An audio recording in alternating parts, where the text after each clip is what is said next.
I still remember the sound that steel gate made the first time it slammed shut in front of my truck, heavy enough to echo through the canyon, almost like somebody had decided the mountain itself no longer belonged to people like me. 3 days later, that same family was standing on my porch begging me to solve a problem $8 million couldn't fix. Funny how fast money stops sounding confident when toilets stop flushing. My name is Hannah Brooks. I'm 38 years old, and for the last 12 years, I've worked as a wildlife officer in western Montana. It's not glamorous work, and nobody gets rich chasing poachers, rescuing injured elk, or hiking 15 miles just to replace damaged trail markers.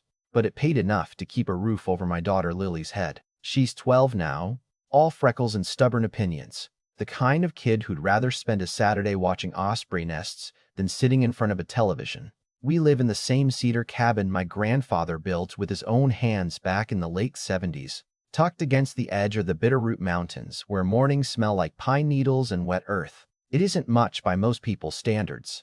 The roof creaks every winter. The porch leans just enough to make visitors nervous, and our kitchen still has cabinets my grandfather stained himself. But every scratch on those walls has a memory attached to it. Every beam carries another story.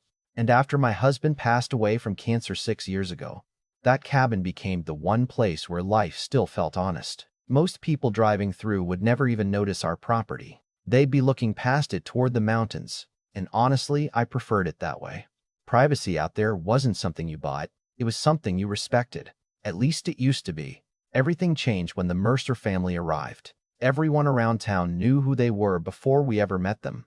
Nogan Mercer had sold an energy company for what people claimed was somewhere around $600 million, and apparently he decided Montana was the perfect place to build what the local newspaper called a legacy retreat. I called it a luxury fortress. Within months, they'd purchased ranches, timber parcels, and old mining claims until they controlled almost every acre surrounding my cabin. Helicopters flew overhead every week carrying construction materials. Convoys of black SUVs rolled up the mountain before sunrise. Contractors worked 7 days a week pouring concrete, installing glass walls, carving roads through hillsides that had looked exactly the same for generations. One afternoon, I stopped near the overlook after finishing a patrol and watched excavators crawling across the ridge like giant yellow insects. A local surveyor I knew, Pete Dawson, walked over beside me, folded his arms, and quietly said, "That place is going to have its own power station before they're done." I laughed because I thought he was exaggerating. He wasn't. They were building guest lodges, a private helicopter pad, an underground wine cellar, heated garages, an infinity pool overlooking the valley, and enough luxury amenities to make it look more like a high-end resort than a family home. Honestly, none of that bothered me. Rich people have always built expensive houses. That's their business. Mine started becoming their business the morning I found a cream-colored envelope tucked inside my mailbox. It wasn't handwritten. It wasn't even signed personally. Just thick, expensive paper with gold lettering across the top. The letter informed me that Mercer Mountain Holdings had legally acquired the privately maintained access road leading to their estate and continuing past their property toward my cabin. Effective immediately. All future access would require enrollment in their private security program. Residents would pay a monthly road maintenance fee. Every driver would undergo identity verification. Every vehicle would require registration. Overnight visitors had to submit information 48 hours in advance. Then I reached the sentence that made my stomach turn. All occupants, including minors, would be subject to background screening before receiving permanent access credentials.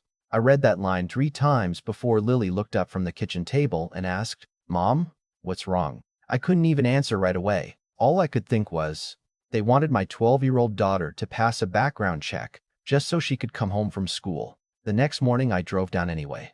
The old gravel road I'd used my entire life had disappeared behind polished fencing and a massive steel gate with cameras pointed in every direction. A security guard stepped outside wearing a pressed uniform like he worked at some exclusive resort. "Good morning, ma'am. Access pass?" he asked politely. "I live up there," I answered, pointing toward the mountain. He smiled the way customer service employees smile when they're about to tell you no. "I'm sorry. New ownership policy. Without registration, I can't allow entry." I actually laughed because I thought he was joking. "You're telling me I need permission to drive to my own home?" He looked uncomfortable. "I'm telling you these are my instructions." Before I could respond, a black SUV rolled through the gate. The driver's window lowered just enough for me to see Nolan Mercer sitting inside wearing mirrored sunglasses. He glanced at me for maybe 2 seconds, gave the smallest shrug imaginable, and said, "Rules exist for everyone, Miss Brooks. Maybe it's time you joined the 21st century." Then the window rolled back up. The gate opened, and his convoy disappeared toward the ridge while I sat there gripping my steering wheel so hard my fingers actually hurt. That drive back to town was the angriest I've ever been in my life. Not because of the road, not because of the money, but because for the first time, someone looked at my family's home and decided it was a privilege they could rent back to me. That night, after Lily had gone to bed, I climbed into the attic with a flashlight looking for old property records my grandfather never threw away. I wasn't even sure what I hoped to find. Just a feeling I couldn't explain kept telling me he had left behind more than memories. Buried beneath faded hunting maps, rusty fishing gear, and boxes covered in 40 years of dust, my hand landed on a weathered metal document case I hadn't opened since his funeral. And inside was a yellowed county filing dated 1979 that would change everything. I carried that document downstairs with both hands like it was made of glass. The paper was brittle. The ink had faded around the edges, and it smelled like old cedar and dust. But one sentence jumped off the page before I even finished reading it. My grandfather hadn't simply purchased our cabin. Along with the property, he'd secured and recorded a permanent utility easement across the neighboring parcels for one very specific purpose: wastewater treatment. At first I frowned because it didn't seem important. We had our own septic system, and it had worked just fine for decades. Then I unfolded the attached survey map, spread it across my kitchen table, and noticed a series of handwritten notes from an engineering firm dated almost 45 years earlier. They explained something I'd never heard anyone mention growing up. The ground beneath our 2 acres wasn't ordinary mountain soil. It was one of the only naturally permeable gravel shelves anywhere in that section of the valley. Every surrounding ridge, including the land the Mercers had just spent a fortune buying, sat almost entirely on solid granite bedrock. My grandfather had paid extra back then because county engineers warned that if large developments were ever built nearby, wastewater disposal would become almost impossible without access to this exact drainage field. I leaned back in my chair and whispered, "No way." Lily wandered into the kitchen, rubbing her eyes. "Mom, why are you smiling?" I looked at her, then back at the map. "Sweetheart, I think your great-grandpa may have been a whole lot smarter than anyone realized." The next morning, I drove straight to the county records office. The clerk, an older woman named Denise, recognized my last name almost immediately. She disappeared into the archive room for nearly 20 minutes before returning with a thick binder. "You're not the first Brooks to ask about this," she smiled. "Your grandfather came in every few years just to make sure these filings stayed active. We spent almost an hour reviewing plats, easements, environmental reports, and engineering approvals. Every single document was properly recorded. Every renewal had been filed. Every signature had been notarized." When I finally asked whether the easement was still enforceable, Denise adjusted her glasses, tapped the paperwork with one finger, and said something I'll never forget.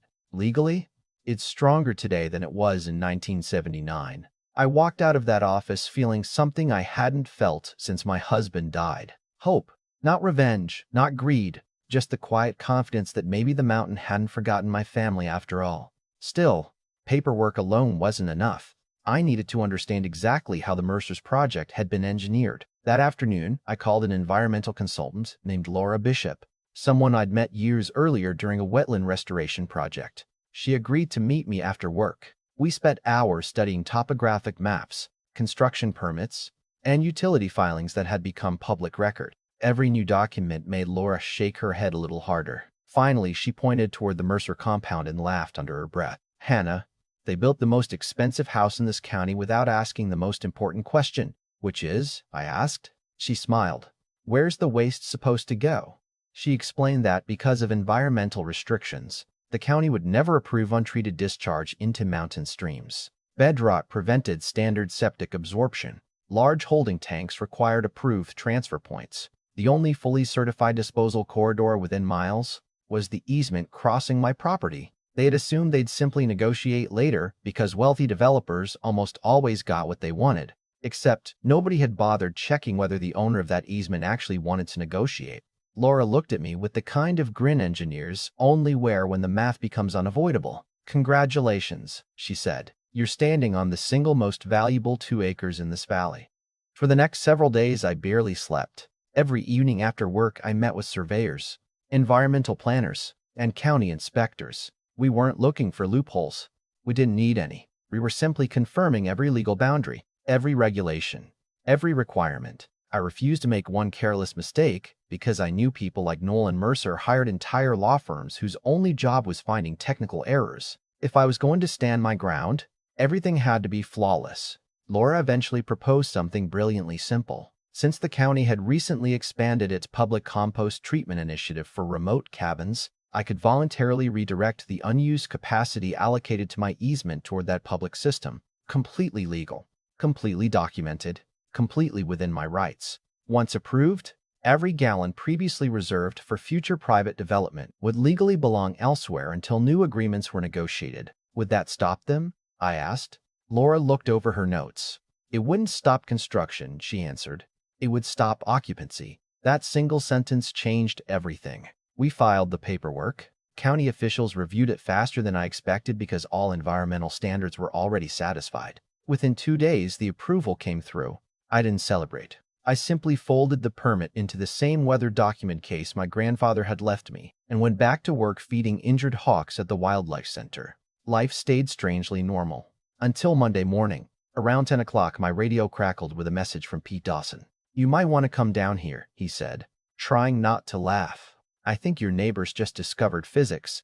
I drove toward the Mercer estate and parked outside the construction entrance where dozens of contractors were already gathered. Workers kept climbing in and out of utility trenches while 2 plumbing supervisors argued over blueprints spread across the hood of a pickup truck. Nobody noticed me standing across the road. They were too busy trying to understand why nothing functioned. Pumps refused to activate. Pressure tests failed. Temporary storage tanks reached capacity almost immediately. Every engineer blamed someone else. Around lunchtime, Nolan himself stormed across the site wearing spotless hiking boots that had clearly never touched actual dirt before that day. "I don't care what it costs," he shouted. "Fix it." One exhausted contractor finally answered. "Sir, there isn't anything to fix. We don't have a legal discharge connection anymore." Nolan froze. "What do you mean anymore?" The man pointed toward my property. "The approved route is gone." I watched Nolan's face change for the first time since we'd met. Confidence gave way to confusion.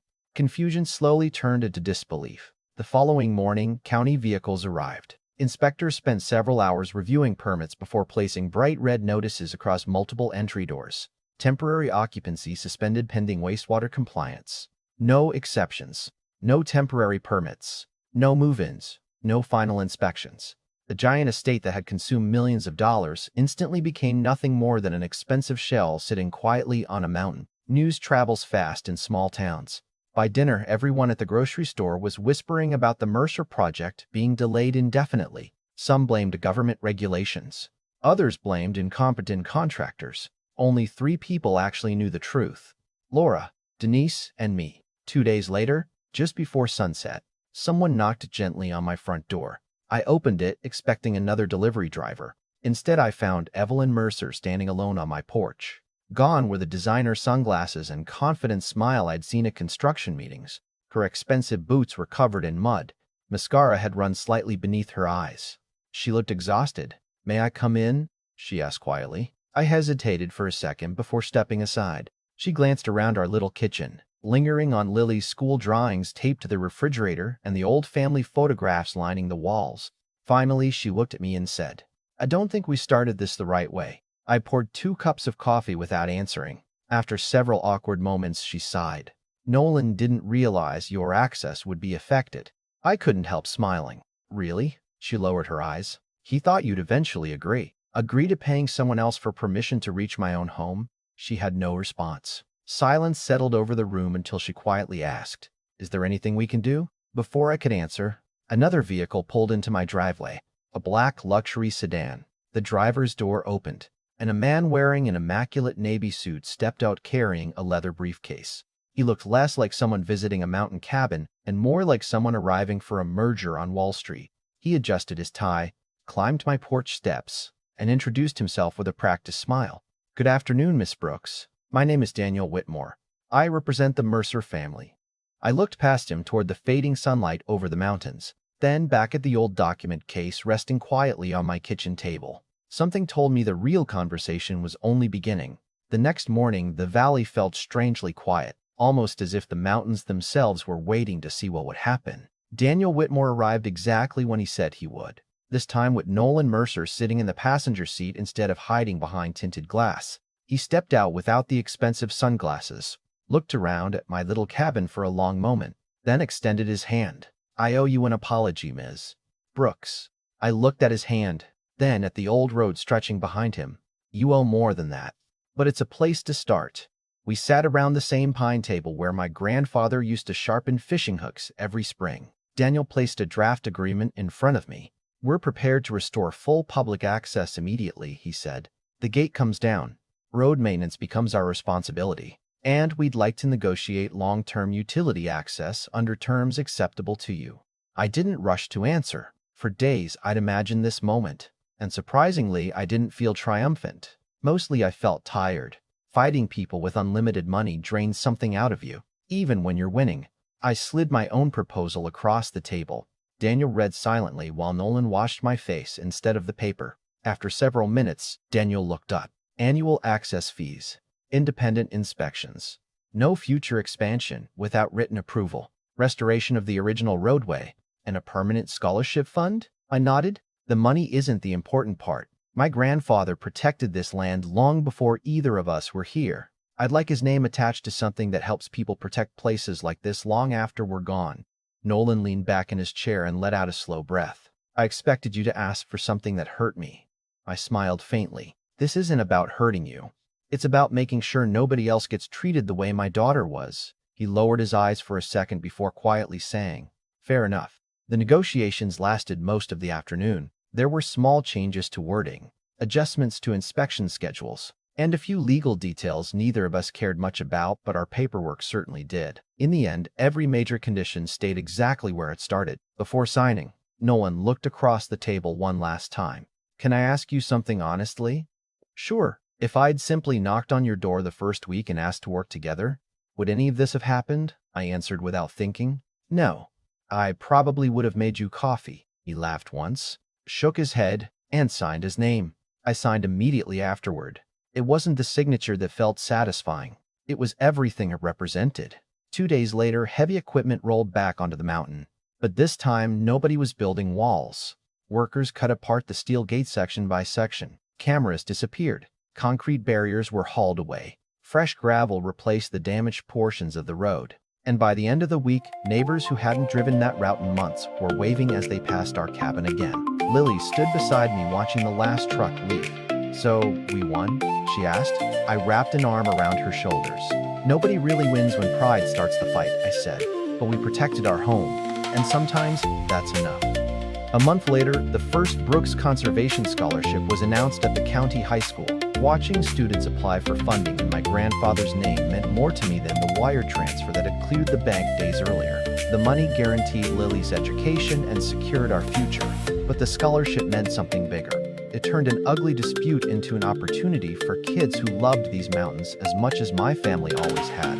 Every now and then I still see Nolan around town. We nod, sometimes even exchange a few words.